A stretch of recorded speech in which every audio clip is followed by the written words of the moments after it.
Marilah kita buka dengan tanda kemenangan Kristus demi nama Bapa, Putra, dan Roh Kudus. Amin. Semoga rahmat Tuhan kita Yesus Kristus, cinta kasih Allah, dan persekutuan Roh Kudus beserta kita Sekarang dan selama-lamanya. Saudara-saudari yang terkasih dalam Kristus, Tuhan mengundang kita semua pada pagi hari ini sehingga kita dapat melakukan ibadat singkat untuk mengembangkan sikap keadilan dan kejujuran lewat bacaan-bacaan yang nanti kita dengar bersama-sama. Oleh karena itu, kita mengaku kesalahan dan perbuatan kita di hadapan Tuhan. Sebelum kita mendengarkan sabda Tuhan, mari kita mohon ampun kepada Tuhan, kita sesali dosa yang pernah kita perbuat. Saya mengaku kepada Allah yang Maha Kuasa dan kepada saudara sekalian bahwa saya telah berdosa dengan pikiran dan perkataan, dengan perbuatan dan kelalaian. Saya berdosa, saya sungguh berdosa. Oleh sebab itu, saya mohon kepada Santa Perawan Maria, kepada para malaikat dan orang kudus, dan kepada saudara sekalian, supaya mendoakan saya pada Allah Tuhan kita. Amin. Semoga Allah yang Maha Kuasa dan Maha Rai mengasihi kita, mengampuni dosa-dosa kita, dan menghantar kita ke hidup yang kekal. Amin. Marilah berdoa.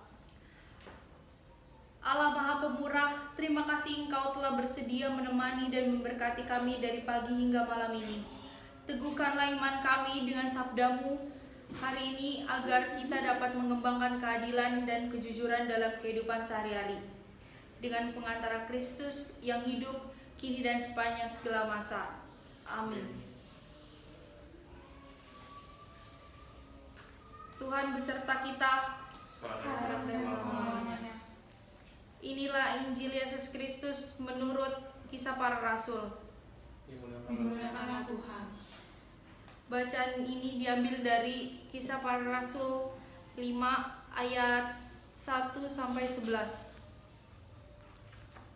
Ada seorang lain yang bernama Ananias. Ia beserta istrinya Safira menjual sebidang tanah. Dengan setahu istrinya, ia menahan sebagian dari hasil penjualan itu dan sebagian lain dibawa dan diletakkan di depan kaki rasul-rasul. Tetapi Petrus berkata, "Ananias, mengapa hatimu dikuasai iblis sehingga engkau mendustai Roh Kudus dan menahan sebagian dari hasil penjualan tanah itu? Selama tanah itu tidak dijual, bukankah itu tetap kepunyaanmu? Dan setelah dijual, bukankah hasil itu tetap dalam kuasaanmu? Mengapa engkau merencanakan perbuatan itu dalam hatimu? Engkau bukan mendustai manusia, tetapi mendustai Allah." Ketika mendengar perkataan itu, rebahlah Ananias dan putuslah nyawanya. Maka sangat ketakutan semua orang dengan mendengar hal itu. Lalu datanglah beberapa orang muda. Mereka mengapani mayat itu dan mengusungnya keluar dan pergi menguburnya. Kira-kira 3 jam kemudian masuklah istri Ananias, tetapi tidak tahu apa yang telah terjadi. Kata Petrus kepadanya, "Katakan kepadaku, dengan harga sekian tanah itu kamu jual?" Jawab perempuan itu, "Betul sekian." Kata Petrus, "Mengapa kamu berdua bersepakat untuk mencobai Roh Tuhan? Lihatlah orang-orang yang baru mengubur suamimu berdiri di depan pintu dan mereka akan mengusung engkau juga keluar." Lalu rebahlah perempuan itu seketika itu juga di depan kaki Petrus, dan putuslah nyawanya. Ketika orang-orang muda itu masuk, mereka mendapati dia sudah mati. Lalu mereka mengusungnya keluar dan menguburnya di samping suaminya. Maka sangat ketakutanlah seluruh umat dan semua orang yang mendengar hal itu. Demikianlah sabda Tuhan. Terpujilah Kristus. Selamat pagi semuanya. Menurut bacaan di atas, ketidakjujuran Ananias dan istrinya membawa akibat yang sangat fatal, yaitu kematian.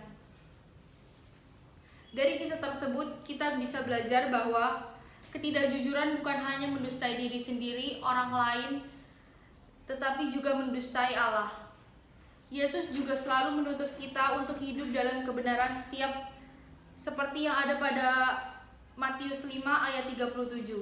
Di dalam khotbah di bukit, Yesus menuntut para muridnya untuk senantiasa bertindak jujur.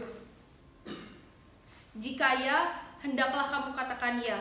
Jika tidak, kamu katakan tidak.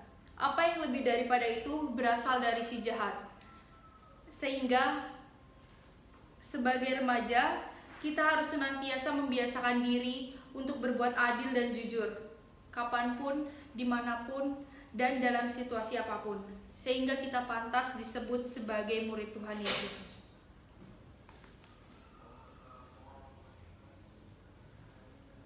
Saudara-saudari, Allah Bapa kita yang Maha Kasih telah membebaskan manusia dari dosa-dosanya berkat kerahiman-Nya. Atas kesatuan yang kita alami pada hari ini, marilah kita bersyukur dan memanjatkan doa-doa kepadanya. Bagi keluarga kita, ya Bapa, terima kasih keluarga ini sehingga kami mendapatkan tempat untuk beribadah bersama untuk memuliakan Engkau. Semoga Engkau memberikan keluarga ini kesehatan yang cukup dan kebahagiaan yang lebih. Kami mohon. Kabulkanlah doa kami ya Tuhan. Bagi bangsa dan negara, ya Bapa, kami mohon berikan pengertian dan pemahaman serta kesadaran akan hidup kesadaran akan hidup itu sendiri kepada masyarakat kami, agar setiap pekerjaan mereka lakukan hanya untuk memuji dan memuliakan hanya nama-Mu. Marilah kita mohon. Kabulkanlah doa kami ya Tuhan. Bagi gereja, ya Bapa, berikanlah kekuatan, kesehatan, dan kebijaksanaan kepada para pejabat gereja dan juga semua orang yang berjuang perkembangan gerejamu, agar gerejamu tetap berdiri tegak di atas dasar iman akan Dikau. Marilah kita mohon. Kabulkanlah doa kami ya Tuhan. Ya Bapa, hanya itu permohonan kami. Kiranya Engkau mengabulkan permohonan kami ini. Amin. Marilah kita satukan doa-doa kita dengan doa yang diajarkan oleh Tuhan kita Yesus Kristus. Bapa kami yang di surga, dimuliakanlah namamu, datanglah kerajaanmu, jadilah kehendak-Mu di atas bumi seperti di dalam surga. Berilah kami rezeki pada hari ini, dan ampunilah kesalahan kami, seperti kami pun mengampuni yang bersalah kepada kami. Dan janganlah masukkan kami ke dalam percobaan, tetapi bebaskanlah kami dari yang jahat. Amin.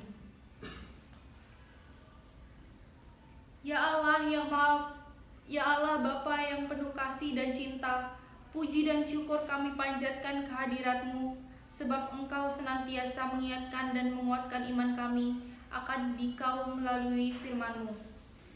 Tabahkanlah iman kami dan jauhkanlah kami dari hal-hal yang membuat kami sering mencobai Engkau, agar kami tidak melakukan segalanya menurut pemahaman kami, melainkan kami tetap melakukan sesuai apa yang Engkau kehendaki. Demi Yesus Kristus, Tuhan dan pengantara kami. Amin. Marilah kita memohon berkat Tuhan. Tuhan beserta kita Sekarang dan selama-lamanya.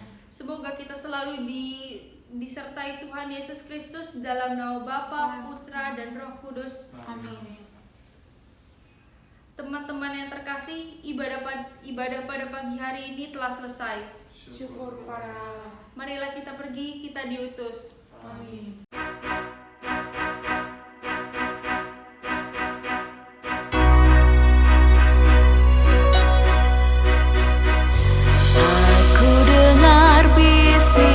Suaramu menggema lembut di dalam batinku.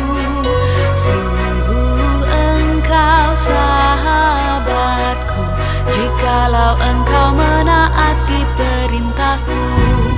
Pergilah dan sebarkanlah kabar sukacitaku, sampai akhir zaman aku sertamu.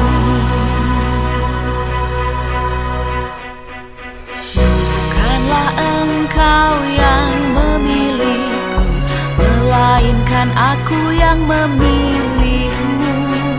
Kini aku serahkan tugas, supaya Engkau menghasilkan buah limpah. Pergilah dan sebarkanlah kabar sukacitaku, sampai akhir zaman aku sertamu.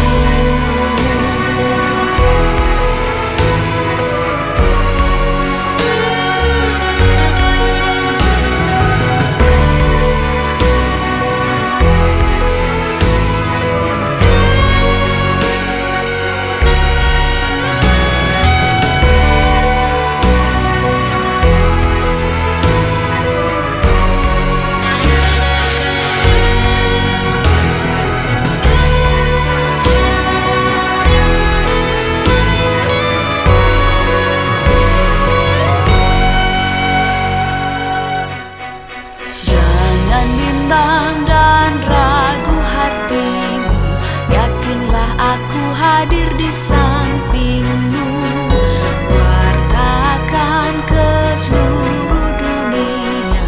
Aku datang membawa makna kehidupan. Pergilah dan sebarkanlah